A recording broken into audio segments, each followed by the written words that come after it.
السلام علیکم ناظرین، میں ہوں علی چیمہ اور آپ دیکھ رہے ہیں ایپیکس نیوز۔ ناظرین، آج ہم واقعہ کربلا کے اس انتہائی اہم دن کا ذکر کریں گے جسے تاریخ 6 محرم الحرام کے نام سے یاد کرتی ہے۔ یہ وہ دن تھا جب کربلا کی سرزمین پر اہل بیت رسول صلی اللہ علیہ وآلہ وسلم کے گرد حالات مزید سخت ہونا شروع ہو چکے تھے۔ ظلم کے سائے گہرے ہوتے جا رہے تھے، مگر امام حسین علیہ السلام اور آپ کے وفادار ساتھی صبر، استقامت اور حق پر ثابت قدمی کے ساتھ ایسی مثال قائم کر رہے تھے جس کی نظیر تاریخ میں کہیں نہیں ملتی۔ سامعین، 2 محرم کو امام حسین علیہ السلام کربلا پہنچے تھے۔ اس کے بعد یزیدی لشکر مسلسل بڑھتا جا رہا تھا۔ کوفہ کا گورنر عبید اللہ بن زیاد ہر گزرتے دن کے ساتھ مزید فوجیں کربلا بھیج رہا تھا تاکہ امام حسین علیہ السلام کو ہر طرف سے گھیر لیا جائے۔ 6 محرم تک صورتحال یہ ہو چکی تھی کہ اہل بیت علیہ السلام کے قافلے کے ارد گرد دشمن کی تعداد ہزاروں میں پہنچ چکی تھی۔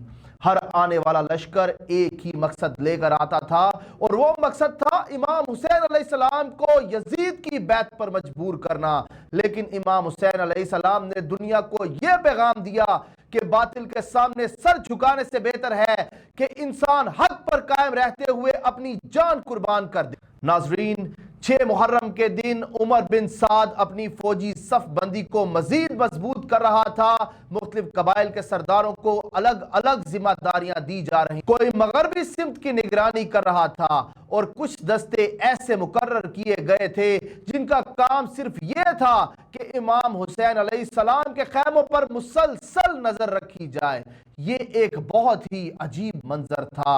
ایک طرف نواسہ رسول صلی اللہ علیہ وآلہ وسلم جن کے گھر میں قرآن نازل ہوا، جن کی آغوش میں رسول صلی اللہ علیہ وآلہ وسلم نے محبت فرمائی، اور دوسری طرف ہزاروں مسلح افراد جو اسی نبی صلی اللہ علیہ وآلہ وسلم کی امت کہلاتے تھے۔ 6 محرم کے دن اہل بیت علیہ السلام کے خیموں میں دنیاوی اعتبار سے کوئی ظاہری تیاری نہیں تھی۔ وہاں نہ کوئی بڑی فوج تھی، نہ اسلحے کے انبار تھے اور نہ ہی جنگی وسائل تھے، لیکن وہاں ایمان تھا، وہاں پختہ یقین تھا، وہاں اللہ پر مکمل توکل تھا، اور یہی وہ طاقت تھی جو آنے والے دنوں میں دنیا کی سب سے بڑی فوجی قوتوں پر بھاری ثابت ہو۔ ناظرین، روایات میں آتا ہے کہ ان دنوں امام حسین علیہ السلام بار بار اپنے ساتھیوں کو جمع فرماتے، انہیں صبر کی تلقین کرتے اور آخرت میں کامیابی کی خوشخبریاں سناتے۔ آپ علیہ السلام جانتے تھے کہ دشمن کا مقصد جنگ سے پہلے نفسیاتی دباؤ پیدا کرنا ہے، مگر امام حسین علیہ السلام کے ساتھیوں کی وفاداری ایسی تھی کہ کوئی شخص بھی آپ علیہ السلام کا ساتھ چھوڑنے کو ہرگز تیار نہ تھا۔ حضرت عباس علیہ السلام، حضرت علی اکبر علیہ السلام، حضرت قاسم علیہ السلام اور دیگر جانثار ہر وقت امام کے ارد گرد موجود رہتے۔ ان کے چہروں پر خوف نہیں بلکہ قربانی کا جذبہ دکھائی دیتا۔ ناظرین، 6 محرم کا ایک اہم پہلو یہ بھی ہے کہ اسی دوران اہل بیت علیہ السلام پر دباؤ بڑھانے کے لیے منصوبے مزید واضح ہو رہے تھے۔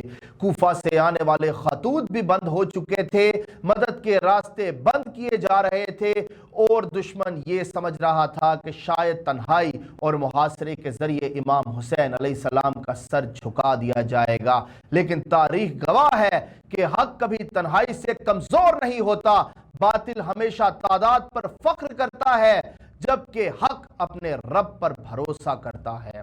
6 محرم کے دن اہل بیت علیہ السلام کے خیموں میں عبادت، تلاوت قرآن اور دعاؤں کا ماحول تھا۔ راتوں کو اللہ کے حضور سجدے کیے جاتے تھے، قرآن کی تلاوت کی جاتی تھی اور آنے والی آزمائشوں کے لیے اللہ سے مدد طلب کی جاتی تھی۔ یہی وجہ ہے کہ کربلا صرف ایک جنگ کا نام نہیں بلکہ روحانیت، قربانی اور ایمان کا درس ہے۔ یہی کربلا کا سب سے بڑا پیغام ہے کہ اگر مقصد اللہ کی رضا ہو تو مشکلات انسان کو کمزور نہیں بلکہ مزید مضبوط بنا دیتی ہیں۔ 6 محرم کا دن ہمیں یہ سبق دیتا ہے کہ آزمائشیں اچانک نہیں آتی بلکہ آہستہ آہستہ شدت اختیار کرتی ہیں۔ اہل بیت علیہ السلام نے بھی ایک ہی دن میں مصائب کا سامنا نہیں کیا بلکہ ہر گزرتے دن کے ساتھ ان کی مشکلات میں اضافہ ہوا، لیکن انہوں نے ہر مشکل کا مقابلہ صبر، ایمان اور استقامت سے کیا۔ ناظرین، آج جب ہم 6 محرم کو یاد کرتے ہیں تو ہمیں صرف تاریخ نہیں پڑھنی چاہیے بلکہ یہ سوچنا چاہیے کہ اگر حق اور باطل کے درمیان انتخاب کا وقت آیا تو ہم کس طرف کھڑے ہوں گے۔ امام حسین علیہ السلام نے اپنی جان، اپنے بیٹوں، اپنے بھائیوں اور اپنے ساتھیوں کی جان کی قربانی دے کر یہ ثابت کر دیا کہ عزت کی موت ذلت کی زندگی سے 1000 گنا بہتر ہے۔ آج بھی کربلا کی صدا یہی ہے، حق پر قائم رہو، ظلم کے سامنے نہ جھکو اور اللہ کی رضا کو دنیا کی ہر چیز سے مقدم رکھو۔ جب ہم 6 محرم الحرام کا ذکر کرتے ہیں تو حضرت عباس علمدار علیہ السلام کا نام لیے بغیر کربلا کی داستان مکمل ہو ہی نہیں سکتی۔ 6 محرم تک دشمن کی فوجیں مسلسل بڑھتی رہیں، ہر طرف سے لشکر آ رہے تھے اور اہل بیت علیہ السلام کے خیموں کا محاصرہ مزید سخت ہوتا جا رہا تھا۔ ایسے نازک وقت میں امام حسین علیہ السلام کے سب سے بڑے محافظ، سب سے بڑے وفادار سپاہی اور سب سے مضبوط سہارا حضرت عباس علیہ السلام تھے۔ حضرت عباس علیہ السلام دن رات خیموں کے گرد پہرا دیتے۔ آپ علیہ السلام کی نگاہیں ہر وقت دشمن کی نقل و حرکت پر رہتی۔ خواتین اہل بیت علیہ السلام جب خیموں سے باہر آتی تو حضرت عباس علیہ السلام ان کی حفاظت کے لیے آگے چلتے۔ بچے جب خوف زدہ ہوتے تو انہیں معلوم تھا کہ اگر عباس علیہ السلام موجود ہے تو کوئی دشمن ان کے خیموں کے قریب نہیں آ سکتا۔ روایتوں میں آتا ہے کہ دشمن کے کئی سپاہی حضرت عباس علیہ السلام کی ہیبت اور شجاعت کی وجہ سے خیموں کے قریب آنے سے گھبراتے تھے۔ حضرت عباس علیہ السلام صرف ایک بہادر سپاہی نہیں تھے بلکہ وفا کی وہ تصویر تھے جنہوں نے اپنی پوری زندگی امام حسین علیہ السلام کی خدمت میں گزار دی۔ 6 محرم کی رات جب اندھیرا پھیلتا تو خیموں میں موجود بچے اپنے چچا عباس کو دیکھ کر مطمئن ہو جاتے۔ انہیں یقین تھا کہ جب تک عباس علیہ السلام زندہ ہے کوئی دشمن خیموں تک نہیں پہنچ سکتا۔ یہ وہی عباس علیہ السلام تھے جن کے بارے میں امام حسین علیہ السلام فرماتے تھے کہ عباس میری فوج کے علم بردار اور میرے لشکر کی ریڑھ کی ہڈی ہیں۔ سوچئے، ایک طرف ہزاروں کا لشکر تھا اور دوسری طرف چند جانثار، مگر ان جانثاروں میں سے ایک نام ایسا تھا جس سے دشمن واقف تھا۔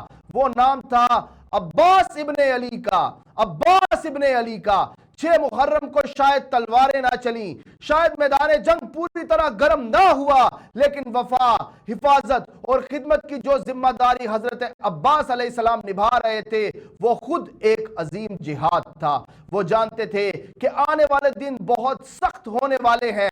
وہ جانتے تھے کہ یہ سفر شہادت پر ختم ہونے والا ہے، لیکن ان کے قدموں میں کوئی لرزش نہیں تھی۔ ان کی زبان پر صرف ایک ہی بات تھی، جب تک عباس زندہ ہے حسین علیہ السلام تنہا نہیں ہو سکتا، حسین علیہ السلام تنہا نہیں ہو سکتا، حسین علیہ السلام تنہا نہیں ہو سکتا۔ اور یہی وفا بعد میں عاشورہ کے دن تاریخ کی سب سے عظیم مثال بن گئی۔ ناظرین، 6 محرم ہمیں حضرت عباس کی تلوار سے زیادہ ان کی وفاداری کی یاد دلاتا ہے۔ وہ وفاداری جس نے بھائی کے لیے جان قربان کر دی، وہ وفاداری جس نے پیاس برداشت کر لی مگر امام حسین علیہ السلام کے خیموں کی حفاظت میں کمی نہ آنے دی، اور وہ وفاداری جس نے حضرت عباس علیہ السلام کو رہتی دنیا تک باب الحوائج اور علمدار کربلا کے لقب سے زندہ کر دیا۔ اللہ تعالی ہمیں اہل بیت کی محبت اور ان کے نقش قدم پر چلنے کی توفیق عطا فرمائے، آمین ثم آمین یا رب العالمین۔ اسی کے ساتھ اپنے ہوسٹ علی ضمیر چیمہ کو دیجیے اجازت۔ اللہ حافظ، اگلے پروگرام میں ملاقات ہوگی۔ ہو گیا۔